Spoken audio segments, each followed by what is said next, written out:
नमस्कार, KP news के 9 बजे के बुलेटिन में आपका स्वागत है। मैं हूं अश्विनी आपके साथ। आइए एक नजर डालते हैं आज के मुख्य समाचारों पर।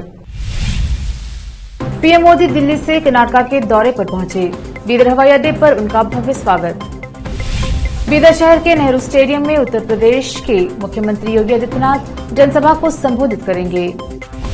अमित शाह ने पीएम के खिलाफ टिप्पणी को लेकर कांग्रेस अध्यक्ष एम खड़गे पर साधा निशाना। कर्नाटक चुनाव, बीजेपी नेता ने सोनिया गांधी को कहा विष कन्या, कांग्रेस भड़की। पूर्व पीएम देवेगौड़ा कर्नाटक में चुनाव से पहले 11 दिवसीय अभियान शुरू करेंगे। भारतीय कुश्ती महासंघ WFI के प्रमुख ब्रजभूषण शरण सिंह के खिलाफ FIR दर्ज। सीमा उल्लंघन के कारण चीन के साथ भारत के संबंध असामान्य हैं, एस जयशंकर ने कहा।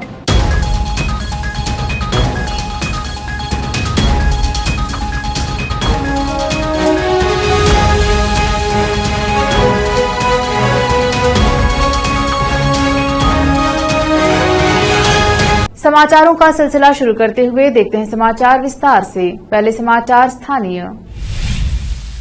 प्रधानमंत्री नरेंद्र मोदी 2 दिवसीय यात्रा पर कर्नाटक पहुंचे। पीएम मोदी आज सुबह दिल्ली से लगभग 8:20 पर एक विशेष विमान से उड़ान भरे और लगभग 10:20 पर बीदर हवाई अड्डे पर पहुंचे, जहां से वह जनता को संबोधित करने के लिए हेलीकॉप्टर से बीदर जिले के हुमनाबाद पहुंचे। हुमनाबाद में सभा में भाग लेने के बाद वह विजयपुर के लिए उड़ान भरे और दोपहर 1 बजे बीजापुर में जनसभा को संबोधित किया। इसके बाद वह बेलगावी जिले के कुर्ची गए, जहां वह दोपहर करीब 2:45 पर लोगों को संबोधित किया। बाद में पीएम मोदी बेंगलुरु उत्तर में एक विशाल रोड शो करने के लिए शाम को बेंगलुरु के लिए रवाना हुए। प्रधानमंत्री आज रात बेंगलुरु में रुकेंगे और रविवार सुबह राजभवन से निकलकर जिला मुख्यालय शहर कोलार, रामनगर जिले के चन्नपटना और हासन जिले के बेलूर में जनसभाएं करेंगे। दिल्ली लौटने से पहले पीएम मोदी रविवार को मैसूर में रोड शो भी करेंगे।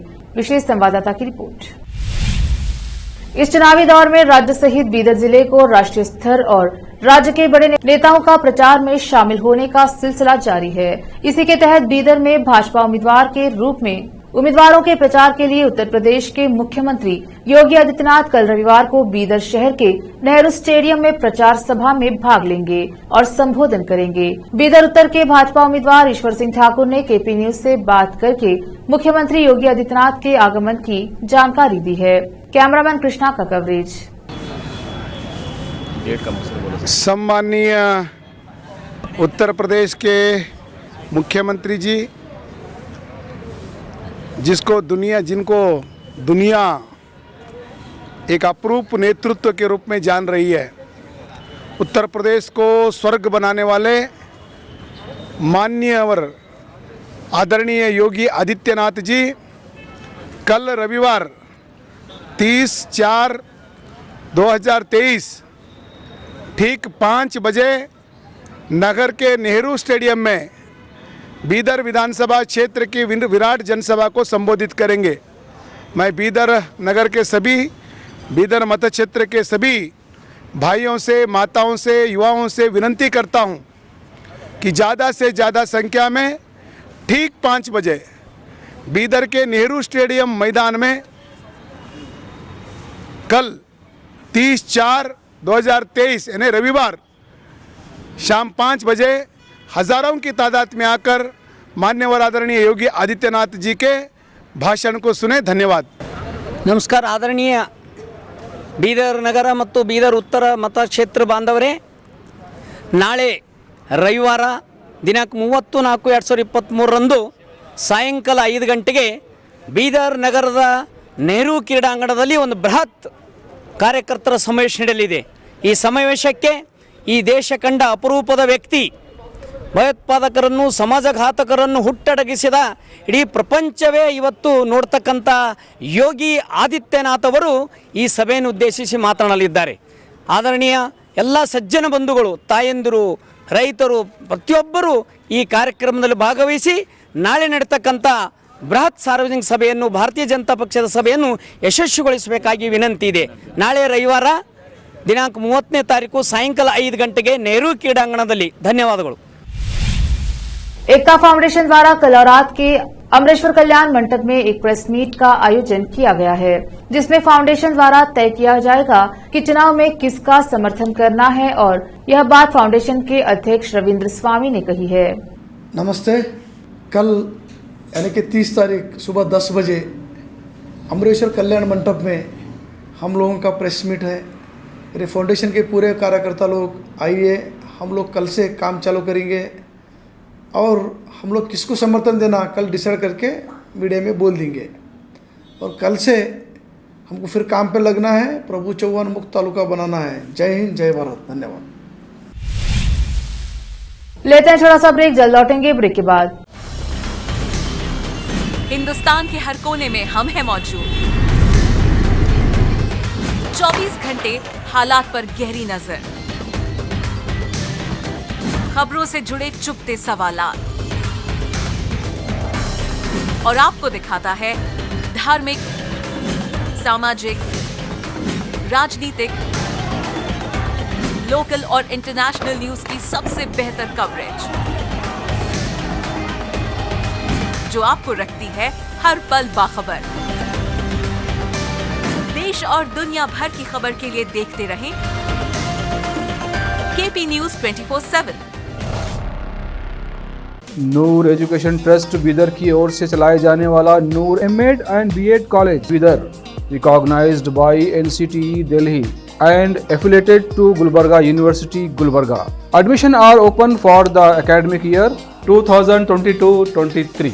विशेषज्ञ और सक्षम शिक्षकों द्वारा शिक्षा प्राप्त करने के लिए नूर एमएड एंड बीएड कॉलेज में दाखिला लें और शांत वातावरण में शिक्षा प्राप्त करें। बीदर शहर में बेहतर शिक्षा का एकमात्र केंद्र Noor MEd and BEd college, Shahpur gate, Bidar. Phone numbers 9945283920, 8482221297। सैर तफरी और मनोरंजन करने के शौकीनों के लिए एक सुनहरा अवसर। शहर बीदर में पहली बार आ गया आपके दिलों को लुभाने वाला और भरपूर आनंद देने और मनोरंजन करने वाला fun and fair Disneyland exhibition.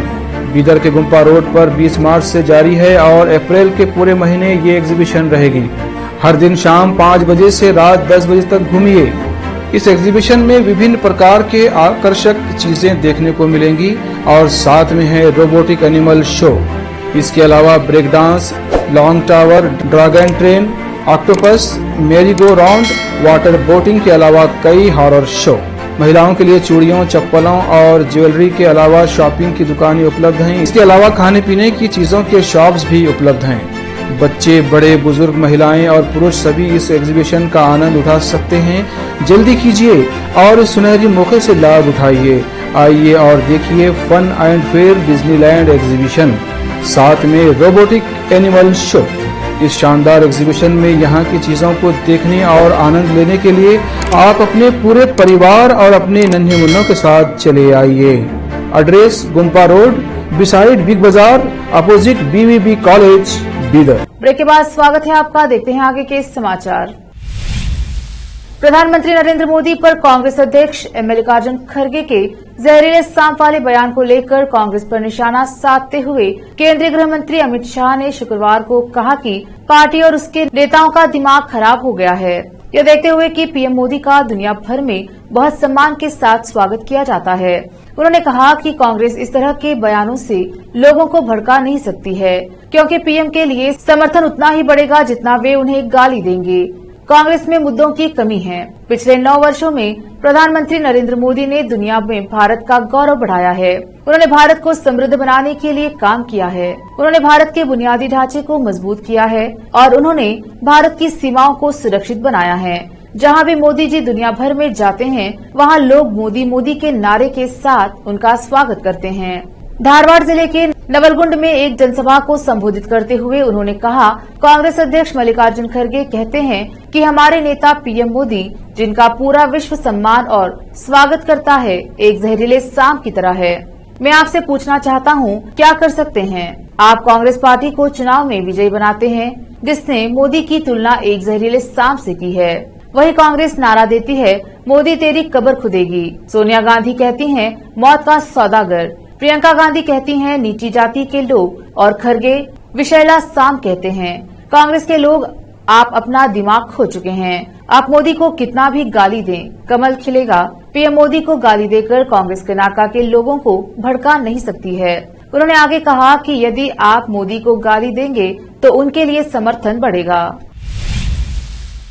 प्रधानमंत्री नरेंद्र मोदी पर एआईसीसी अध्यक्ष मल्लिकार्जुन खड़गे के जहरीले साम के उपहास के एक दिन बाद वरिष्ठ भाजपा नेता बसवनगौड़ पाटिल यत्नाल ने एआईसीसी की पूर्व अध्यक्ष सोनिया गांधी को विष कन्या और पाकिस्तान और चीन के एजेंट कहकर विवाद को नया मोड़ दे दिया है। उत्तरी कर्नाटका में कोप्पल जिले के यलबुर्गा में एक सार्वजनिक रैली में यत्नाल के बयान ने कांग्रेस नेताओं के क्रोध को आमंत्रित किया, जिन्होंने भाजपा से उनके निष्कासन की मांग की। यत्नाल ने कहा, अगर खड़गे मोदी की तुलना एक जहरीले सांप से करते हैं तो क्या उनकी नेता सोनिया गांधी विषकन्या हैं? सोनिया गांधी चीन और पाकिस्तान की एजेंट हैं। इस तरह के बयानों के कारण खड़गे ने अपनी कलबुर्गी सीट खो दी। वह मोदी की तुलना एक जहरीले सांप से कैसे कर सकते हैं, जो एक विश्व नेता के रूप में उभरे हैं। कर्नाटका प्रदेश कांग्रेस कमेटी के अध्यक्ष डीके शिव कुमार सहित कई कांग्रेस नेताओं ने सोनिया के खिलाफ अपनी टिप्पणी के लिए यत्नाल की आलोचना की। शिव कुमार ने कहा,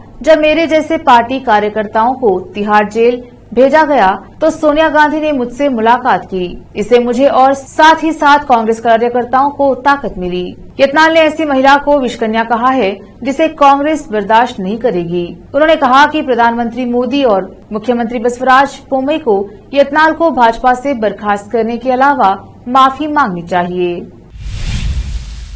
पूर्व प्रधानमंत्री और Janata Dal secular supremo HD Deve Gowda ने कहा है कि वह कर्नाटका में विधानसभा चुनाव के लिए अगले 11 दिनों में 42 स्थानों पर अपनी पार्टी के लिए प्रचार करेंगे। 89 वर्षीय नेता ने कहा कि वह अपनी स्वास्थ्य स्थिति को देखते हुए सप्ताह में एक बार छुट्टी लेंगे। गौड़ा ने कहा, मैं 42 स्थानों पर 8 मई तक प्रचार करूंगा। यह एक अस्थायी कार्यक्रम है। मैं स्वास्थ्य की स्थिति को ध्यान में रखते हुए सप्ताह में एक बार आराम करूंगा, क्योंकि मुझे सप्ताह में एक बार इंजेक्शन लेना है। उन्होंने कहा कि पार्टी ने 211 उम्मीदवारों को मैदान में उतारा है, जिनमें से 2 ने अपनी उम्मीदवारी वापस ले ली है और 2 अन्य का नामांकन पत्र खारिज कर दिया गया।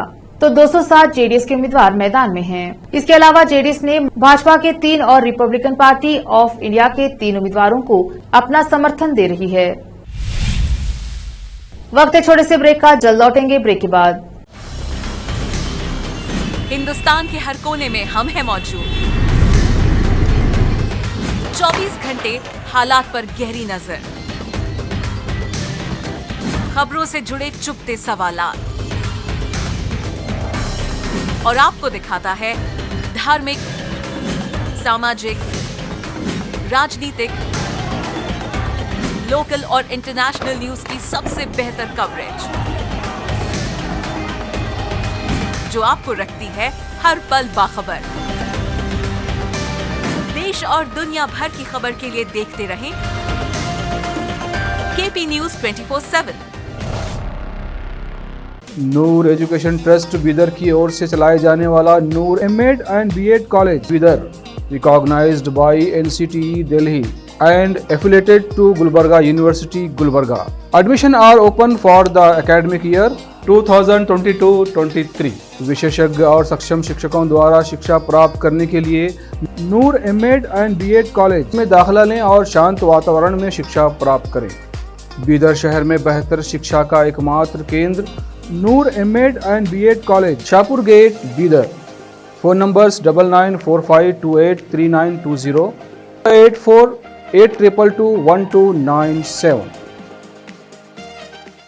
सैर तफरी और मनोरंजन करने के शौकीनों के लिए एक सुनहरा अवसर। शहर बीदर में पहली बार आ गया आपके दिलों को लुभाने वाला और भरपूर आनंद देने और मनोरंजन करने वाला fun and fair Disneyland exhibition. Bidar के गुम्पा रोड पर 20 मार्च से जारी है और अप्रैल के पूरे महीने ये एग्जीबिशन रहेगी। हर दिन शाम 5 बजे से रात 10 बजे तक घूमिए। इस एग्जीबिशन में विभिन्न प्रकार के आकर्षक चीजें देखने को मिलेंगी और साथ में है रोबोटिक एनिमल शो। इसके अलावा break dance, long tower, dragon train, octopus, merry go round, water boating के अलावा कई हॉरर शो। महिलाओं के लिए चूड़ियों, चप्पलों और ज्वेलरी के अलावा शॉपिंग की दुकानें उपलब्ध हैं। इसके अलावा खाने पीने की चीजों के शॉप्स भी उपलब्ध हैं। बच्चे, बड़े, बुजुर्ग, महिलाएं और पुरुष सभी इस एग्जीबिशन का आनंद उठा सकते हैं। जल्दी कीजिए और इस सुनहरी मौके से लाभ उठाइए। आइए और देखिए fun and fair Disneyland exhibition, साथ में रोबोटिक एनिमल शो। इस शानदार एग्जीबिशन में यहाँ की चीजों को देखने और आनंद लेने के लिए आप अपने पूरे परिवार और अपने नन्हे मुन्नों के साथ चले आइए। एड्रेस गुम्पा रोड, बिसाइड बिग बाजार, opposite BVB college, Bidar. Break के बाद स्वागत है आपका। देखते हैं आगे के समाचार। भारतीय कुश्ती महासंघ WFI के प्रमुख ब्रजभूषण शरण सिंह के खिलाफ महिला पहलवानों द्वारा लगाए गए यौन उत्पीड़न के आरोपों के सिलसिले में FIR दर्ज हो चुकी है, जिसके बाद इस मामले में कुश्ती महासंघ के अध्यक्ष ने खुद सामने आकर अपना बचाव किया और पहलवानों पर साजिश रचने का आरोप लगाया। अब पहलवान विनेश फोगाट ने ब्रजभूषण सिंह के आरोपों पर पलटवार किया है। पहलवान विनेश फोगाट ने कहा कि उन्होंने केवल 4 नेशनल नहीं खेले हैं। बीते 14 साल में मैंने पहले भी नेशनल खेला और आज भी खेलूंगी। बजरंग और बाकी लोग भी ट्रायल देकर ही गए थे। कोई भी खिलाड़ी देश से बड़ा नहीं है। नेशनल के नियम बदलने की बात बेबुनियादी और झूठी है। वहीं बजरंग पुनिया ने कहा कि शिकायतकर्ता नाबालिग है। ये बात ब्रजभूषण को आखिर कैसे पता चली, हम ये सवाल पूछना चाहते हैं। पहलवान बजरंग पूनिया ने कहा कि हम संवैधानिक पदों पर बैठे सभी लोगों का मान सम्मान करते हैं। हम कोई ऐसी बात नहीं करते हैं कि उनके मान सम्मान को चोट पहुंचे, लेकिन हमारा भी मान सम्मान है, हमारा भी सम्मान है। इस बात का जवाब दे कि कैसे कमेटी की गोपनीय बातें उन तक पहुंची, यहाँ तक कि बिजली पानी तक काट दिया गया और बेड और बिस्तर भी नहीं है। पहले हमारी मजबूरी थी कि हम नहीं बोल पाए। धरने पर बैठे पहलवानों के आरोपों को राजनीति से प्रेरित बताते हुए भारतीय कुश्ती महासंघ के अध्यक्ष और भाजपा सांसद ब्रजभूषण शरण सिंह ने कहा कि इस्तीफा देना उनके लिए कोई बड़ी बात नहीं है, किंतु वह अपराधी बनकर इस्तीफा नहीं देंगे।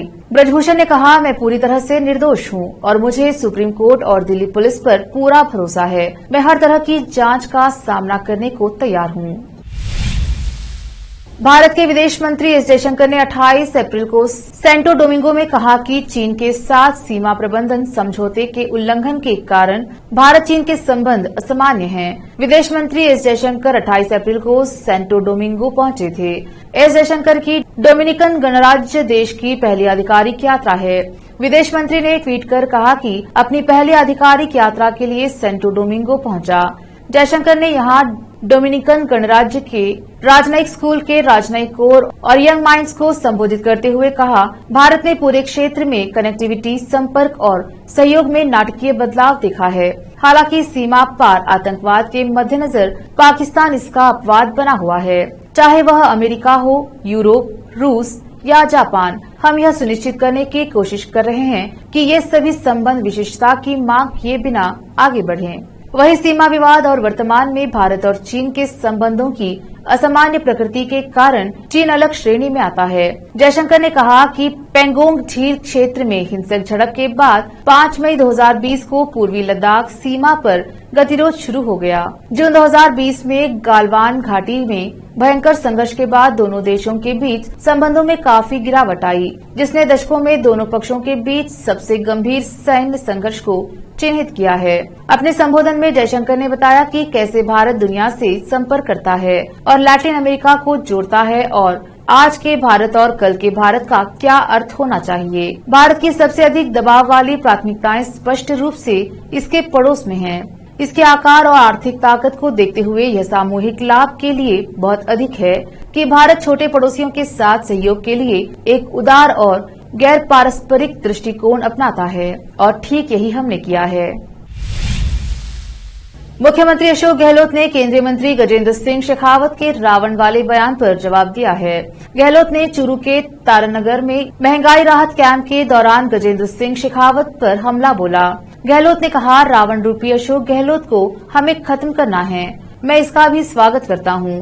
भाई, हम तो रावण हैं। आप मर्यादा पुरुषोत्तम राम की तरह व्यवहार तो करें। उन गरीब लोगों का पैसा डूब गया है, उनको दिला दो, हम मान जाएंगे कि आप राम के फॉलोअर हैं। हम रावण के फॉलोअर हैं। गहलोत ने कहा कि बीजेपी कर्नाटका में बुरी तरह से हार रही है, इसीलिए ये लोग बौखला गए हैं, यह बौखलाहट वाली भाषा बोल रहे हैं। शेखावत ने मुझे रावण बताया है। जनता को तय करना है कि मैं रावण हूँ या प्रथम जनसेवक। जिस तरह से शेखावत मंत्री बोले हैं, उनसे कहना चाहता हूं कि 2-2.5 लाख लोगों को लूट लिया है। उन्होंने और उनके दोस्तों ने एक साथ मिलकर कई कंपनियां बनाई, ब्याज का लालच देकर 2.5 लाख लोगों को लूट लिया। मेरे पास वो लोग आए थे, उनकी आंखों में आंसू आ गए थे। बूढ़े बूढ़े लोग थे, किसी के 25 लाख, किसी का 50 लाख, किसी का 1 करोड़ रुपए लूट लिया गया। केंद्रीय मंत्री शेखावत के सभी दोस्त जेल में बैठे हैं। मुख्यमंत्री ने कहा, केंद्रीय मंत्री को चिंता होनी चाहिए कि उन लोगों को पैसे कैसे वापस दिलाएं। केंद्रीय मंत्री बहुत बड़ा पद होता है, इस पद पर तुम बैठे हुए हो, अब बता दीजिए कि वह खुद एसओजी का मुलजिम बन गए हैं। जांच के अंदर गजेंद्र सिंह शेखावत को एसओजी ने दोषी माना है। मुझ पर दिल्ली में मानहानि का केस कर दिया, मैंने उसका भी स्वागत किया, चलो अच्छा है। इसी बहाने सरकार व जुडिशरी का ध्यान उन गरीब परिवारों की तरफ जाएगा जिनका रुपया डूब गया है। महाराष्ट्र में सियासी हलचल जारी है और इन सब के बीच कई दलों के नेता खुद को मुख्यमंत्री पद का दावेदार बता रहे हैं। इन दावों के बीच केंद्रीय सामाजिक न्याय और अधिकारिता राज्य मंत्री रामदास अठावले भी सीएम पद की दावेदारी को लेकर सियासी मैदान में कूद गए हैं। उन्होंने कहा कि जब सब लोग सीएम बन रहे हैं तो वह भी महाराष्ट्र के अगले मुख्यमंत्री बनने के इच्छुक हैं। उन्होंने एनसीपी प्रमुख शरद पवार को राष्ट्रीय जनतांत्रिक गठबंधन एनडीए में शामिल होने की पेशकश भी की। रामदास अठावले ने महाराष्ट्र के सांगली में एक प्रेस कॉन्फ्रेंस में कहा कि आजकल हर कोई महाराष्ट्र का मुख्यमंत्री बनने की होड़ में लगा है, हालांकि यह तभी संभव है जब किसी के पास बहुमत हो। उन्होंने आगे कहा कि सुशील कुमार शिंदे के बाद से राज्य में कोई दलित मुख्यमंत्री नहीं हुआ। इसके बाद उन्होंने कहा, अगर ऐसा कोई विचार है तो मैं निश्चित तौर पर मुख्यमंत्री बनने को तैयार हूं, लेकिन वर्तमान में हमारी सरकार स्थिर है और एकनाथ शिंदे अच्छे से काम कर रहे हैं। वह दिन में 16 से 18 घंटे काम करते हैं, वह एक कुशल मुख्यमंत्री हैं। अठावले ने पेशकश की, शरद पवार ने हमें राजनीति सिखाई है, उनके जैसे अनुभवी लोगों को एनडीए में आना चाहिए। अलग अलग विचारधारा के लोग जैसे जॉर्ज फर्नांडिस और नीतीश कुमार भी एनडीए में आए, इसलिए पवार साहब को भी इस प्रस्ताव पर विचार करना चाहिए। अब देखते हैं समाचार विदेश के। रूस और यूक्रेन के बीच जंग जारी है। इसी बीच क्रीमिया के तेल भंडार पर ड्रोन टकराने से भीषण आग लग गई है। मीडिया रिपोर्ट्स के अनुसार यूक्रेन ने क्रीमिया के तेल भंडार पर बड़ा ड्रोन अटैक किया है, इस वजह से बड़ी आग लग गई है। बताया जा रहा है कि आग 11,000 वर्ग फीट के दायरे में फैल गई है, जिसे काबू में करना मुश्किल हो रहा है। रूस के फायर फाइटर आग बुझाने की जद्दोजहद में लगे हुए हैं। मीडिया रिपोर्ट्स के अनुसार ब्लैक सी के पास में क्रीमिया के सेवास्तोपोल के रूसी नेवल बेस पर यूक्रेन ने हमले को अंजाम दिया है। जानकारी के अनुसार इस हमले के लिए यूक्रेन ने ड्रोन का इस्तेमाल किया था। सेवास्तोपोल शहर में रूस द्वारा तैनात किए गए गवर्नर मिसाइल रजवोजाइव ने अपने टेलीग्राम अकाउंट पर आग लगने की वीडियो और तस्वीरें साझा की। रजावोजाइव ने कहा कि यह आग लगने की उन भीषण घटनाओं में शामिल है जिस पर काबू पाना काफी मुश्किल होगा। गौरतलब है कि रूस और यूक्रेन के बीच जंग को 1 साल से भी अधिक समय हो चुका है। इसी बीच हाल के समय में यह ड्रोन का बड़ा हमला बताया जा रहा है। ईरानी नौसेना के कमांडो ने करीब 2 दिन पहले ओमान की खाड़ी में अमेरिका जा रहे जिस तेल टैंकर को जब्त किया था, उसके सभी 24 चालक दलों के भारतीय होने का पता चला है। नकापोश ईरानी नौसेना के कमांडो ने ओमान की खाड़ी में अमेरिका जा रहे एक तेल टैंकर को जब्त करने के लिए एक हेलीकॉप्टर की मदद से धावा बोला था, जिसके फुटेज का प्रसारण ईरान के सरकारी टेलीविजन चैनल पर शुक्रवार को किया गया। इस पोत के चालक दल के सभी 24 सदस्य भारतीय हैं। आपको बता दें कि तुर्की द्वारा प्रबंधित और चीनी स्वामित्व वाले इस टैंकर को ईरान द्वारा जब्त किए जाने की यह नवीनतम घटना है। परमाणु कार्यक्रम को आगे बढ़ाने को लेकर अमेरिका के साथ उसके तनाव के बीच यह घटना हुई है। टैंकर के प्रबंधक ने बयान जारी करके बताया कि टैंकर को एक अंतर्राष्ट्रीय विवाद के आधार पर ईरानी नौसेना द्वारा एक बंदरगाह पर ले जाया जा रहा था। इस पोत के चालक दल के सभी 24 सदस्य भारतीय हैं। हालांकि अभी भारत की ओर से इस मामले पर कोई प्रतिक्रिया सामने नहीं आई है। एक नजर फिल्मों के समाचारों पर। संजय लीला भंसाली एक साथ 10 अवार्ड्स पाकर फूले नहीं समा रहे हैं। गंगूबाई काठियावाड़ी को लेकर कही ये बात। अब समाचार खेल जगत के। अर्जुन तेंदुलकर की गेंदबाजी में युवराज सिंह ने निकाली कमी, बताया क्यों कम है उनकी बॉलिंग स्पीड। आखिर में समाचार बाजार के। छुट्टी के दिन घर से बाहर निकलने से पहले जान ले पेट्रोल डीजल के रेट। चाहे तो मोबाइल पर ले सकते हैं नोटिफिकेशन। फिर से एक नजर आज की सुर्खियों पर। पीएम मोदी दिल्ली से कर्नाटक के दौरे पर पहुंचे। बीदर हवाई अड्डे पर उनका भव्य स्वागत। बीदर शहर के नेहरू स्टेडियम में उत्तर प्रदेश के मुख्यमंत्री योगी आदित्यनाथ जनसभा को संबोधित करेंगे। अमित शाह ने पीएम के खिलाफ टिप्पणी को लेकर कांग्रेस अध्यक्ष एम खड़गे पर साधा निशाना। कर्नाटक चुनाव, बीजेपी नेता ने सोनिया गांधी को कहा विष कन्या, कांग्रेस भड़की। पूर्व पीएम देवेगौड़ा कर्नाटक में चुनाव से पहले 11 दिवसीय अभियान शुरू करेंगे। भारतीय कुश्ती महासंघ WFI के प्रमुख ब्रजभूषण शरण सिंह के खिलाफ FIR दर्ज।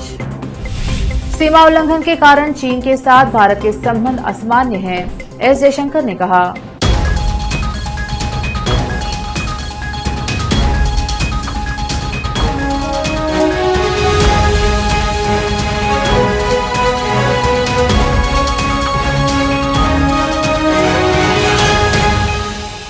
केपी न्यूज के 9 बजे के बुलेटिन में आज इतना ही। देखते रहिए केपी न्यूज 24/7।